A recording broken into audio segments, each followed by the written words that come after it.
Hi, I'm a local hippie, and today we're going to be talking about everything I read in the month of February, and then also a few of the books that I want to read, or the main books that I want to read in March. So, a few of these are just short stories, they're not even books. So, the first one that I read this month is going to be How Much Land Does a Man Need by Leo Tolstoy. This one was very short. I think it was about maybe 25 pages. It's about a man on a quest to acquire more land.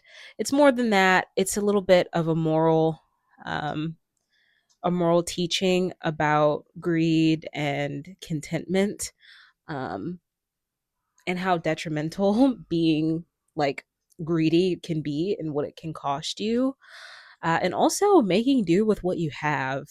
I think, instead of always thinking that you need more,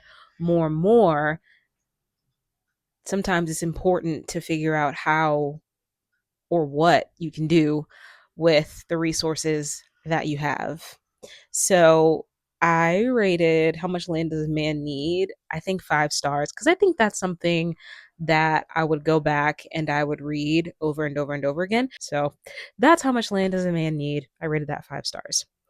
The next one is another short story by someone I talk about a lot on this channel, and that is A Nasty Anecdote by Fyodor Dostoevsky. This one was not 5 stars, actually, like at all. This one was hard for me to get through.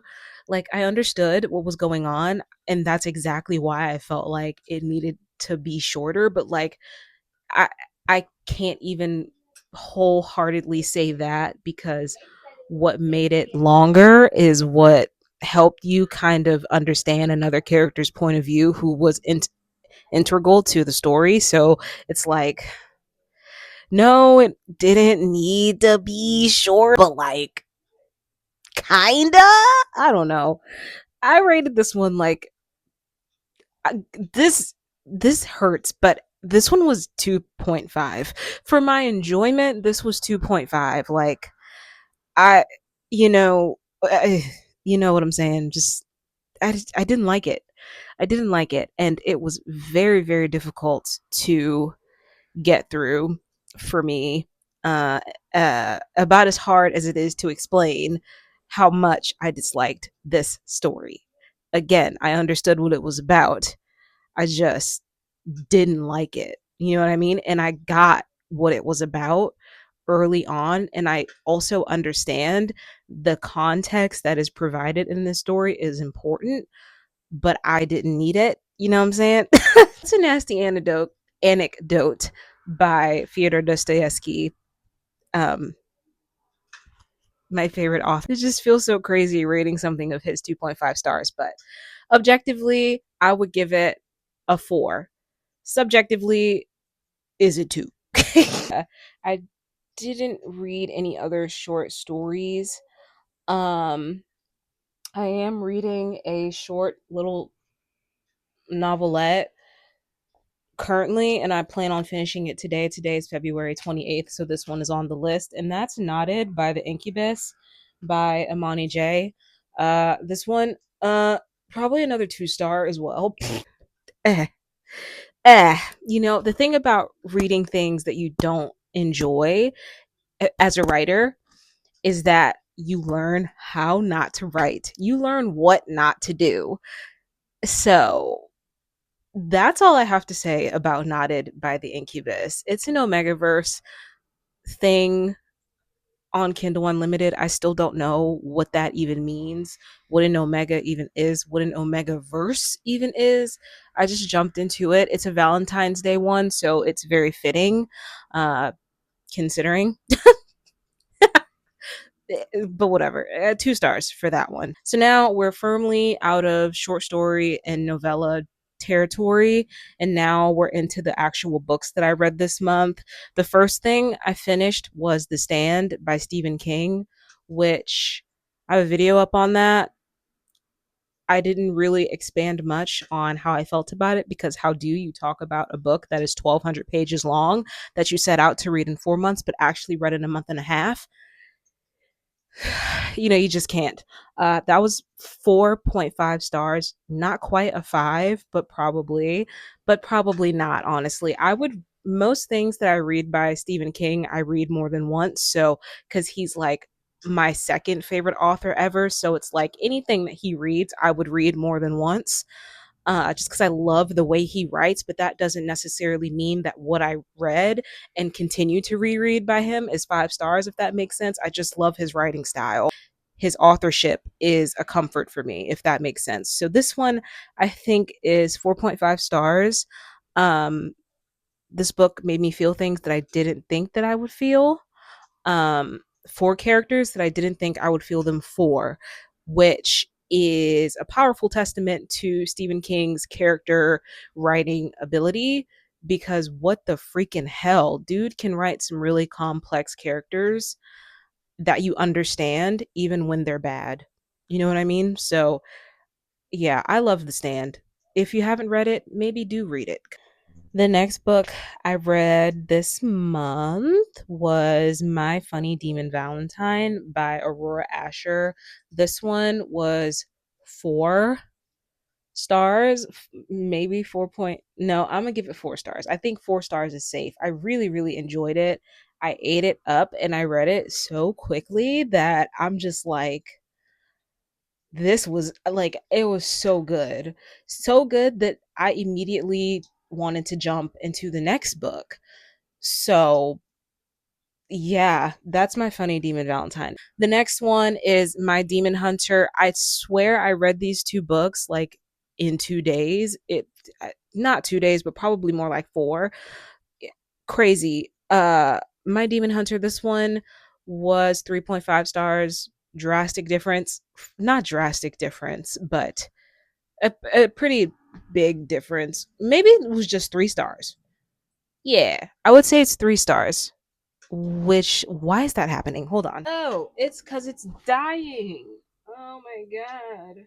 Had to stop filming real quick and charge my mic. Back to what I was saying before about my funny demon Valentine, or I believe I was talking about My Demon Hunter and how that was only 3 stars.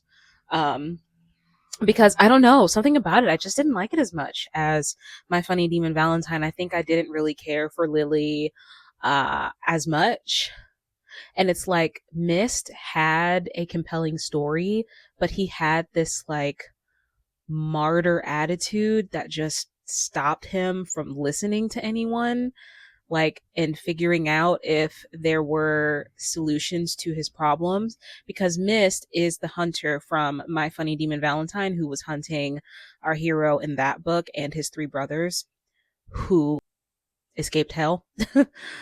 So he's the hunter. He struck a deal with them at the end of My Funny Demon Valentine, that they would protect him or allow him to stay with them and teach him how to be more human so that he could mate with a human, and Lily is that mate.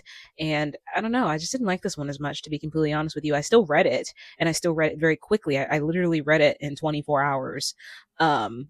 So uh I liked it enough to do that. The next one is the third book in this Hellbent series, and that's Demon with Benefits, which I have DNF'd because I don't like it even more. And it's crazy because I really wanted so a Mephistopheles book, but I just feel like he was paired with a girl that I just didn't care to see him with, to be completely honest.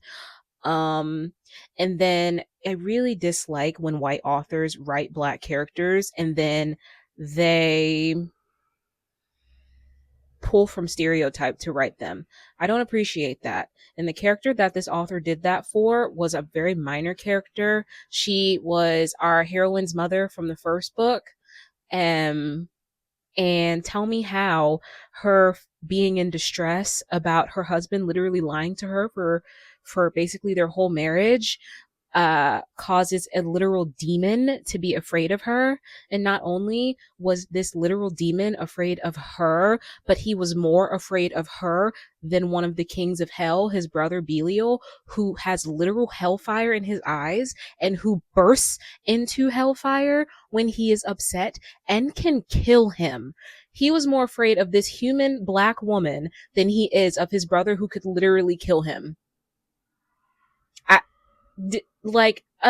no. So I read that part, and ever since then it's rubbed me completely the wrong way. And then also how she's describing other characters of color, like the head witch of the heroine's coven. She is Chinese, I believe she's Chinese. And she is scary enough to make grown men wither, which, what? I just don't like that kind of language coming from white authors about characters of color. Doesn't matter if it's a black woman, doesn't matter if it's an Asian woman, obviously. I just don't like that kind of language because it feels very stereotypical, and it seems as though it wants to center the white characters mm, as being not scary, not aggressive, and characters of color being aggressive, even when they're just in distress or even when they're just forward. So that's enough about that. Oh, and that's a 1 star, by the way. So that's that. And I won't be reading anything else from that author. And I kind of regret reading 2 of her other books, but whatever. That's neither here nor there. Let's talk about We Have Always Lived in the Castle. This one was 3 stars. I didn't like this one that much either. Like for a little while I did, but I just kind of don't get the point. What was the point of this? What was the point of We Have Always Lived in the Castle? I don't know. I just didn't like it that much. I don't know. It was very gothic for sure because a lot of the focus was on I believe their name was Blackmore, the Blackmore estate, which I believe is a big part of gothic literature, is like the vessel in which it takes place, the house, the boat, the castle, the whatever. You know what I mean? So I get that. I just didn't like it that much. And there's a black cat named Jonas. So that's cool. But yeah, I rated that 3 stars. uh, oh, would you look at that? That's everything I read in February. And then 6 novels slash, well, 5 novels and then 1 novelette. So, yeah. So altogether, that equals 8 pieces of literature I read in February, which I think is pretty cool. My March TBR, just to put that in there because my TBR just is not as big. Um, it is Don Quixote, which is another big book that I want to get into this year because I've had it for forever and I want to read it. So I'm going to read it in March and probably April as well. And then the next Just one, for the Summer by Abby Jimenez. is just because I want to listen to something while I'm going for my walks, and I have never read Abby Jimenez and Humiliated and Insulted, which I have been reading for like 3 months at this point, and it's just time for me to finish it. You know, it's time. So I'm going to finish it in March. It's going to be in my wrap up of March. It has to be. And then last but certainly not least, we have Animal Farm by George Orwell, which is a reread. I love that book down to the ground, and I want to read it again because I think it's an important read, especially for the day and age we live in. So that's everything. That's my February wrap up and my March TBR. I'm sure I'll probably end up reading more than this in March, or these 4 books in March, but even if I don't, I'll be happy, especially if I end up finishing Don Quixote, and Humiliated and Insulted. I'd be like, great, that is amazing. But knowing me, I'll probably look for some Kindle Unlimited books and read some of those as well.